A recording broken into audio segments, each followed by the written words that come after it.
Dalam nama Tuhan Yesus, kami siap menerima kebenaran firman Allah. Yang siap sama-sama katakan, amin. Berikan tepuk tangan bagi Tuhan Yesus. Haleluya, please sit down. Welcome home GBI Pelita, senang bertemu dengan Bapak Ibu Saudara sekalian. Di sesi kedua, silakan bergabung dengan sosial media gereja, baik YouTube, baik Instagram, Facebook, TikTok, dan demikian juga punya Bapak Gembala ya. Terutama TikTok saya cukup banyak memberkati tentang firman Allah yang saya upload tiap hari ada satu. Silakan diikuti Suheri Gultom. Saya percaya tidak akan sia-sia karena itu adalah kebenaran yang akan memberkati kita semuanya. Nah saudara, kita nggak terasa sudah masuk di dalam minggu kelima di Oktober. Kita akan masuk di November. Dan di minggu kelima ini kita akan masuk di puncak bulan Oktober kita tentang bersaksi, menginjil. Dan hari ini, minggu kelima kita akan belajar kuasa Roh Kudus di akhir zaman. Kita akan belajar dari kitab Yoel 2 ayat yang ke-28 sampai kepada ayat yang ke-32. Saya akan ajak kita sama-sama untuk membaca Yoel 2 ayat 28 sampai kepada 32. Sama-sama kita membacanya, 1, 2, iya. Kemudian daripada itu akan terjadi bahwa aku akan mencurahkan rohku ke atas semua manusia. Maka anak-anakmu laki-laki dan perempuan akan bernubuat. Orang-orangmu yang tua akan mendapat mimpi. Teruna-terunamu akan mendapat penglihatan-penglihatan. Juga ke atas hamba-hambamu laki-laki dan perempuan akan kucurahkan rohku pada hari-hari itu. Aku akan mengadakan mujizat-mujizat di langit dan di bumi. Darah dan api dan gumpalan-gumpalan asap. Matahari akan berubah menjadi gelap gulita. Dan bulan menjadi darah sebelum datangnya hari Tuhan yang hebat dan dahsyat itu. 32. Dan barang siapa yang berseru kepada nama Tuhan akan diselamatkan. Sebab di Gunung Sion dan di Yerusalem akan ada keselamatan. Seperti yang telah difirmankan Tuhan. Dan setiap orang yang dipanggil Tuhan akan termasuk orang-orang yang terlepas. Bapak Ibu yang saya kasihi, nubuatan Nabi Yoel ini diberikan pada 830 sebelum Masehi. Sebelum Yesus lahir, sudah ada nubuatan Yoel, nubuatan Nabi Yoel, 830 sebelum Masehi. Kemudian ini tergenapi di masa Rasul Petrus. Di dalam kitab jelas dikatakan Kisah Rasul 2 ayat yang ke-14 sampai 21, 33 Masehi setelah kelahiran Yesus. Jadi kira-kira begini, saya Nabi Yoel contoh bernubuat. Apa itu bernubuat? Nubuat artinya menyatakan pesan Tuhan apa yang terjadi ke depan. Katakan sama-sama, menyatakan pesan Tuhan, 1, 2 ya. Apa yang terjadi ke depan. Itulah nubuat. Jadi nubuat itu Tuhan mengurapi Nabi Yoel, mengurapi para rasul, para nabi-nabi untuk menyampaikan pesan Tuhan apa yang terjadi ke depan. Nah, nubuatan Nabi Yoel ini adalah di tengah-tengah orang Israel sedang terpuruk, sedang hancur-hancurnya karena mereka menyembah dewa-dewa, menyembah Baal-Baal, jauh dari Tuhan. Bangkitlah seorang nabi bernama Nabi Yoel, bernubuat menyampaikan pesan Tuhan. 800 tahun kemudian tergenapi. Jadi jaraknya begitu jauh tapi tergenapi. Semua yang di Alkitab itu tidak ada yang tidak tergenapi. Semua tergenapi. Yesus mati, itu sudah disampaikan dalam kitab Yesaya. Akan ada seorang anak domba yang akan mati menebus darah, menebus manusia dengan darahnya.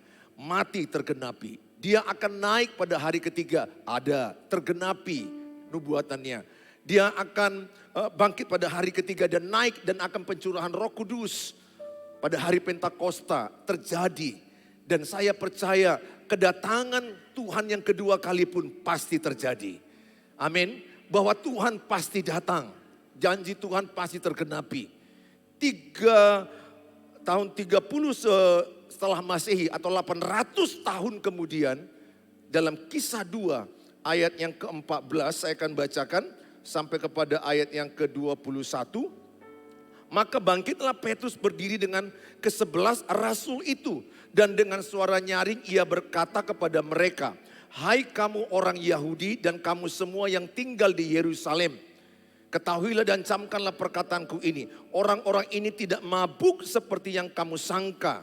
Karena hari baru pukul 9. Ini ceritanya ketika pencurahan Roh Kudus di Kisah Rasul pasal 2. Banyak orang berbahasa lidah, berbahasa asing, berbahasa Roh Kudus. Bahasa yang diberikan Roh Kudus kepada orang yang percaya. Ada 120 orang yang menantikan di atas loteng. Dan mereka mengalami kepenuhan Roh Kudus dan berbahasa Roh Kudus. Kemudian datang orang lain berkata, oh mereka mabuk. Padahal mereka berbahasa Roh Kudus yang diberikan oleh Roh Kudus kepada orang-orang yang menantikan. Orang-orang yang percaya. Pada ayat dikatakan yang ke-16, tetapi itulah yang difirmankan Allah dengan perantaraan Nabi Yoel. Ini dalam Kisah Rasul pasal 2. Ayat 17. Akan terjadi pada hari-hari terakhir, demikianlah firman Allah, bahwa aku akan mencurahkan rohku ke atas semua manusia. Maka anak-anakmu laki-laki dan perempuan akan bernubuat. Dan teruna-terunamu akan mendapat penglihatan-penglihatan. Dan orang-orangmu yang tua akan mendapat mimpi. Saudara, apa yang dijanjikan Nabi Yoel 830 sebelum Masehi digenapi 800 tahun kemudian dalam Kisah Rasul pasal 2 bahwa dikatakan pada hari Tuhan menjelang hari Tuhan artinya hari kedatangan Tuhan. Apakah saudara masih percaya Tuhan pasti datang? Bilang sebelahnya, Tuhan pasti datang. Amin. Kalau Tuhan pasti datang, jangan pas kita lagi tidur dia datang. Betul enggak saudara? Nah, Tuhan pasti datang. Saudara, ini kebenaran firman Allah. Kepada siapa? Kepada orang-orang yang percaya. Makanya Nabi Yoel bernubuat, menyampaikan suara Tuhan. Di tengah-tengah orang Israel yang terpuruk. Di tengah-tengah orang Israel yang sedang lagi down. Lagi jauh daripada Tuhan. Dia bernubuat, dia menyuarakan suara Tuhan.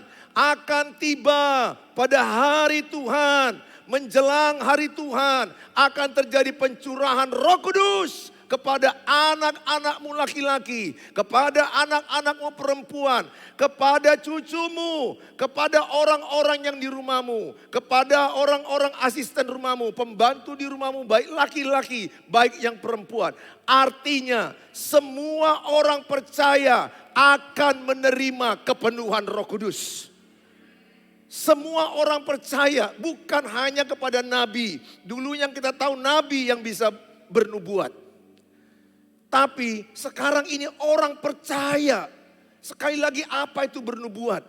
Bernubuat itu menyatakan pesan Tuhan yang akan terjadi ke depan. Yang tujuannya menguatkan, menghibur, menuntun. Makanya saudara akan lihat di dalam Alkitab 1 Korintus pasal yang ke-14.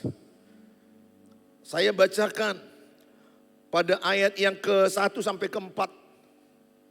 Kejarlah kasih itu dan usahakan dirimu memperoleh karunia-karunia roh. Terutama karunia untuk bernubuat. Kejarlah karunia untuk bernubuat. Sekali lagi, bernubuat itu apa? Menyatakan pesan Tuhan yang akan terjadi ke depan. Untuk menguatkan, menghibur. Ayat 2. Siapa yang berkata-kata dengan bahasa roh tidak berkata-kata kepada manusia. Tetapi kepada Allah.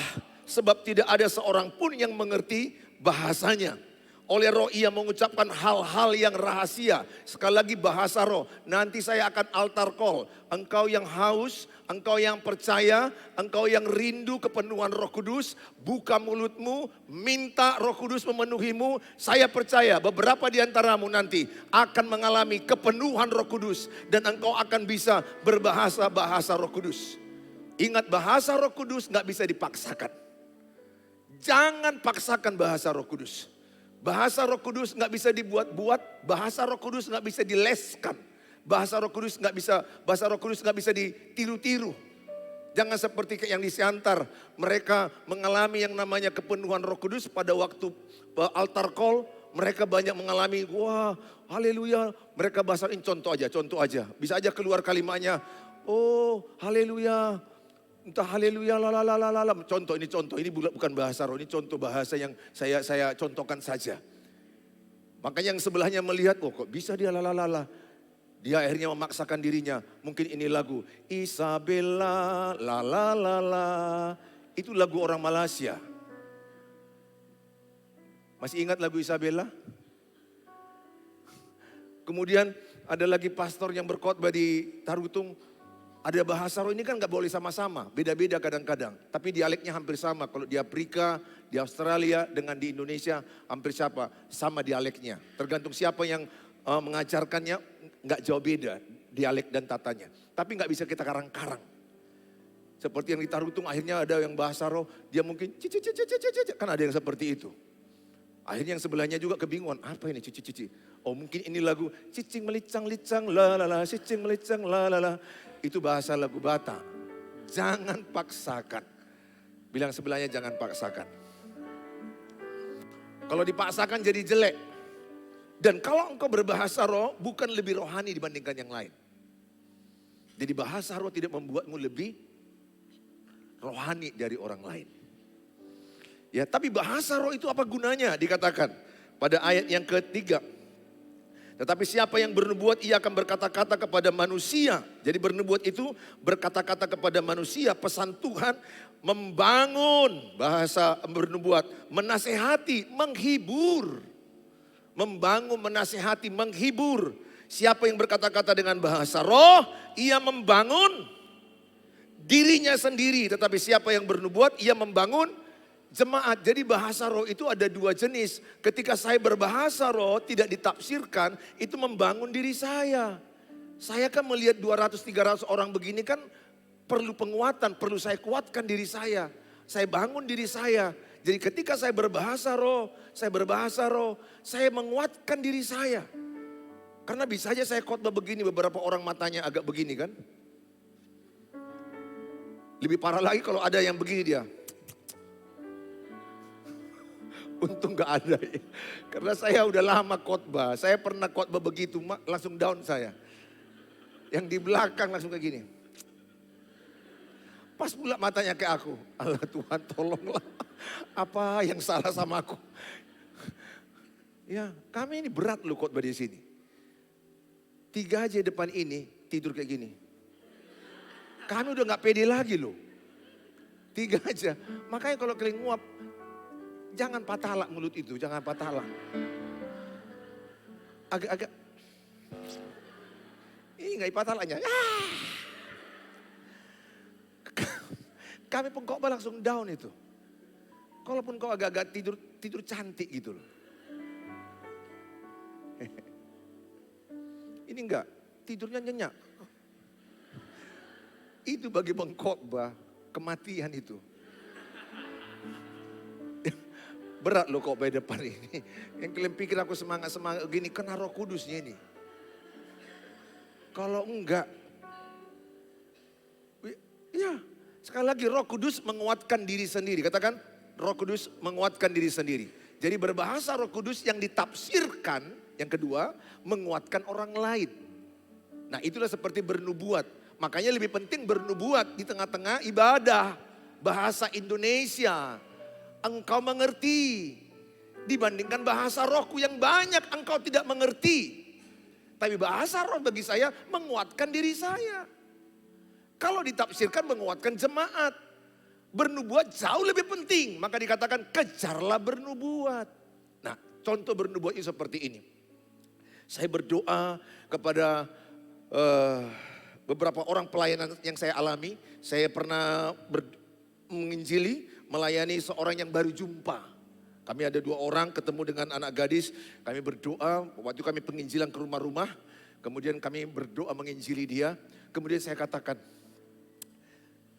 saya merasakan setelah habis doa, amin. Saya berkata sama dia, saya merasakan bahwa ibu mengalami yang namanya sepertinya ada tekanan dalam keluarga. Sehingga menjadi seperti stres dan down hidupmu. Ini gak kenal saya gak kenal. Tapi pesan Tuhan ke saya. Tuhan berkata, Yosua 1 ayat 8, jangan takut dan gentar. Aku menyertaimu. Ada pesan Tuhan samamu, Yosua 1 ayat 8, jangan takut dan gentar, Tuhan menyertaimu. Cek saya, Bu, apakah benar yang saya ucapkan atau salah? Oke, saya akan cek. Apakah ibu lagi punya masalah keluarga yang berat? Langsung dia nangis. Dia bilang, kok tahu? Kok tahu? Ya, saya baru kenal ibu. Saya baru jumpa. Saya dapat pesan itu dari Tuhan. Kalau salah mungkin saya yang salah dengar. Bukan pesan Tuhan berarti, pesanku. Bukan nubuat, kubuat. Karena ada orang bernubuat tapi kubuat-buat, betul enggak? Lagi sedang memikirkan jodoh dia bernubuat. Siapa yang duduk di sebelahku baju merah. Pas ibadah di minggu kelima Oktober. Sekian waktu aku sedang menunggu. Siapapun yang baju merah di sebelahku. Kemungkinan itulah jodohku. Dilihatnya, amin, opung-opung. Nah, itu bukan nubuat. Itu kubuat. Jadi jangan paksakan. Ini belajar pelan-pelan ya. Pelan-pelan dulu ya. Jangan mau langsung mau berkubuat-buat. Ada orang bernubuat memang ada penglihatan kadang-kadang. Melihat awan-awan, melihat itu bisa terjadi. Tapi ujilah segala sesuatu. Jangan mudah percaya. Karena orang yang terlalu ngeroh pun bisa meleset. Bisa menyimpang, bisa sesat. Alkitab ukuran bernubuat. Apakah sesuai ayatnya atau tidak. Kalau dia melemahkan bukan dari Allah. Kalau dia mengintimidasi bukan dari Allah. Karena ada orang bernubuat, aku melihat gereja ini akan roboh. 5 pilar tiang gereja ini runtuh dalam penglihatanku. Kan jadi ngeri kalian kebaktian, betul nggak? Itu bukan nubuat. Nubuat itu menguatkan, meneguhkan. Ada masalah memang, tapi engkau akan diberikan ayat yang menguatkan engkau. Saya merasakan di antaramu beberapa orang sedang mengalami keuangan yang berat. Tapi saya mendapat ayat firman Tuhan. 1 Korintus 10 ayat 13. Pencobaan-pencobaan yang kau alami pencobaan biasa. Yang tidak melebihi kekuatanmu. Dan ada solusi yang diberikan Tuhan. Tuhan katakan, coba cek ya, benar enggak engkau lagi susah masalah keuangan. Kalau dia benar, dia bisa nangis. Kok tahu? Kok tahu? Saya dapat kesan. Kalau salah, maafkan saya. Berarti kubuat, bukan nubuat. Kalau benar, itu bernubuat. Tapi Tuhan katakan, solusi akan diberikan Tuhan. Jangan menyerah. Jadi ada karunia-karunia roh. Saudara yang saya kasihi, saya mengajak sama saudara. Yang pertama, apa yang terjadi berdasarkan nubuatan Nabi Yoel? Menyatakan nubuatan. Yang kedua adalah menyatakan mujizat. Menyatakan mujizat. Yoel 2 ayat 30 sampai 31. Aku akan mengadakan mujizat-mujizat di langit dan di bumi. Darah dan api dan gumpalan-gumpalan asap. Matahari akan berubah menjadi gelap gulita. Dan bulan menjadi darah. Sebelum datangnya hari Tuhan yang hebat dan dahsyat. Percayakah saudara, sebelum datangnya hari Tuhan, sebelum datang Tuhan Yesus, maka akan terjadi, dikatakan matahari akan gelap gulita. Dan dikatakan bulan akan menjadi darah. Terjadi mujizat. Saudara, supaya kita disadarkan betapa kita ini gak ada apa-apanya. Bisa gak terbayangkan lihat bulan itu menjadi blood moon. Bulan darah. Bisa bayangkan gak matahari gelap seperti gerhana begitu lama gelap. Ini sebenarnya sudah mulai ada beberapa waktu yang lalu melihat terjadi. Saya percaya bahwa apa yang terjadi di Alkitab ini pasti akan terjadi sebelum dia datang. Hari Tuhan. Hari Tuhan sudah dekat.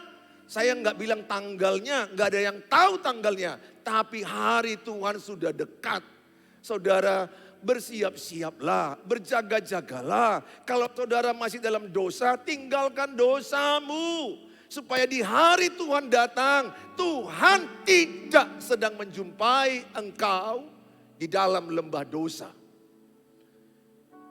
Biarlah Tuhan menjumpai engkau ketika sedang ibadah seperti ini. Engkau terangkat ke surga. Rapture. Amin. Tapi kalau mau terangkat ke surga lagi ibadah, jangan tidur. Gak terangkat. Bilang sebelahnya, yang bangun aja yang terangkat. Jangan tidur. Haleluya. Mau terangkat. Saudara mau menghadapi terangkat atau mau menghadapi antikristus? Ya dong, orang beriman lebih bagus mengimani terangkat. Ketika dua orang ada di tempat tidur, satu terangkat, satu tidak. Ada di sumur, satu terangkat, satu tidak. Saudara terangkat. Tidak ada ukuran, tidak ada masalah berat badan di situ. Amin saudara. Mana tahu ada di antaramu, mok kayak mana terangkat. Gak ada masalah mok gemuk, gak ada. Ini gak masalah itu, ini masalah rohmu. Hidup ini gak masalah daging. Yohanes 6 ayat 63, rohlah yang menghidupkan, daging sama sekali tidak berguna.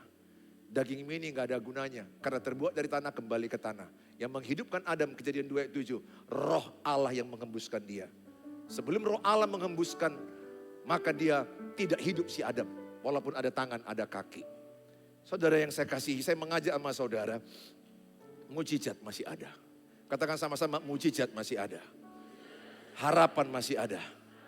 Bilang sebelahnya, jangan putus asa. Amin. Kalau saudara bilang, Pak pendeta aku udah begini, udah berusaha, tapi sepertinya gak adalah keuanganku begini. Selagi engkau punya Tuhan Yesus, ingatlah masih ada harapan. Masih ada mujizat, masih ada harapan. Sakit apapun engkau saat ini, hari ini, kalau engkau menerima kepenuhan Roh Kudus. Dan engkau jangan heran, mujizat kesembuhan milikmu. Ada kalanya, ada waktunya Tuhan. Pengkhotbah 3:11, kairosnya Tuhan. Jangan berhenti berdoa sampai waktu Tuhan terjadi padamu. Amin. Apapun yang kau doakan, masalah anak, masalah keluarga, tidak punya keturunan, terus berdoa. Jangan percaya, oh aku gak berketurunan. Imani saja.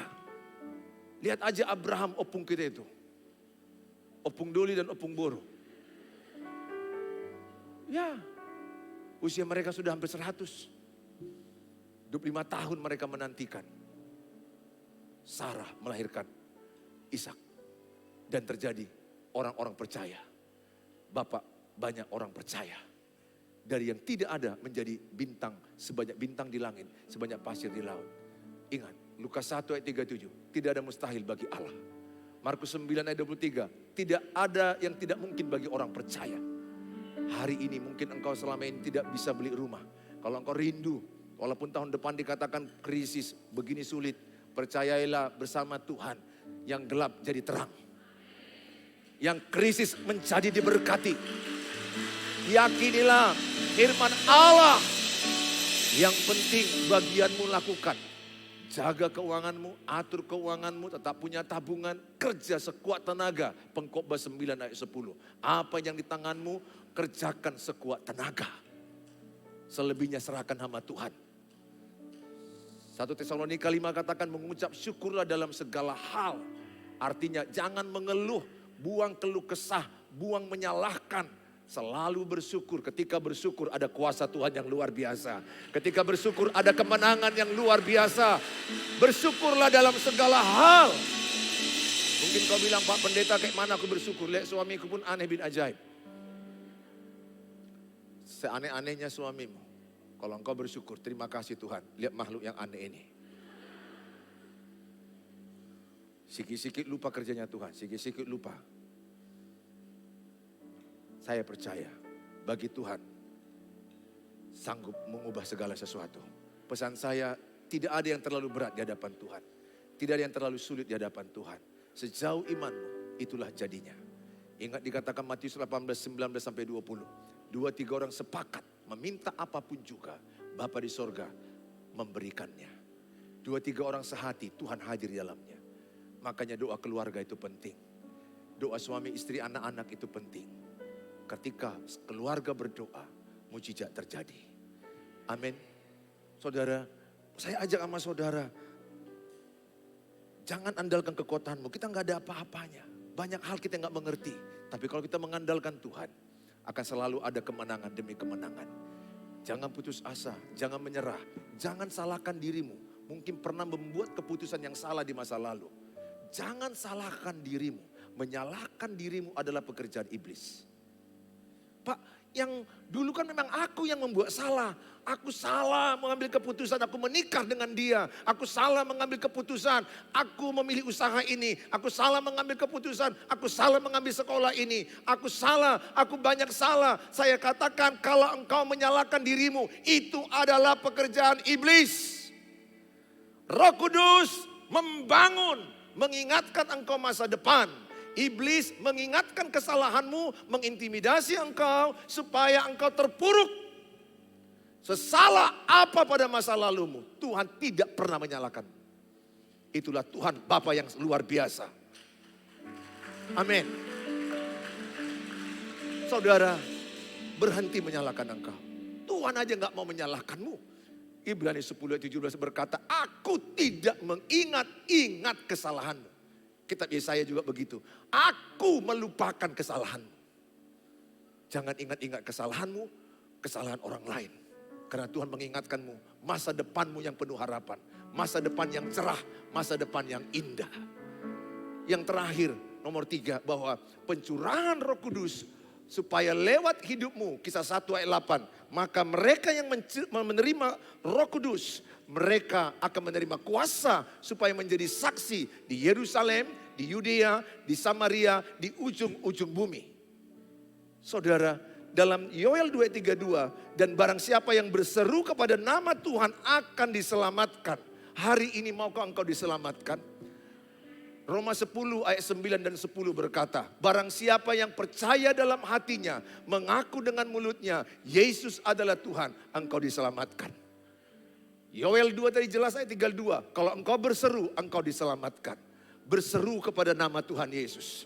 Kalau engkau berseru kepada nama Tuhan Yesus, dia tidak akan ingatkan dosamu. Dia tidak akan ingatkan masa lalumu. Dia akan ingatkan, masih ada harapan. Bahkan dia mengangkat engkau dari keterpurukan, supaya engkau semangat menjalani hari-hari yang sulit ini. Bersama dengan Roh Kudus engkau akan kuat. Bersama Roh Kudus engkau akan mampu. Bahkan di tengah masalahmu engkau bisa bersaksi. Di tengah masalah yang kualami aku jadi berkat. Di tengah penderitaan yang kualami, jangan pikir saya ini gak punya penderitaan, saya gak punya masalah. Kalau pohon kelapa semakin tinggi, anginnya makin kuat. Semakin engkau mengikut Tuhan sungguh-sungguh, cobaannya pun beda-beda. Oleh karena itu, apa yang kita lakukan? Penuh dengan Roh Kudus. Terima Roh Kudus. Engkau gak mampu sendiri. Roh Kudus itu kan pemberian Allah. Yesus naik ke surga, dia mencurahkan Roh Kudus. Karena dia tahu kita gak bisa sendiri tanpa Roh Kudus. Tubuhmu kan bait Roh Kudus. 1 Korintus dikatakan tubuh kita bait Roh Kudus. Tempat rumah Tuhan. Jadi Roh Kudus itu gak harus di gedung gereja ini. Roh Kudus itu di hatimu.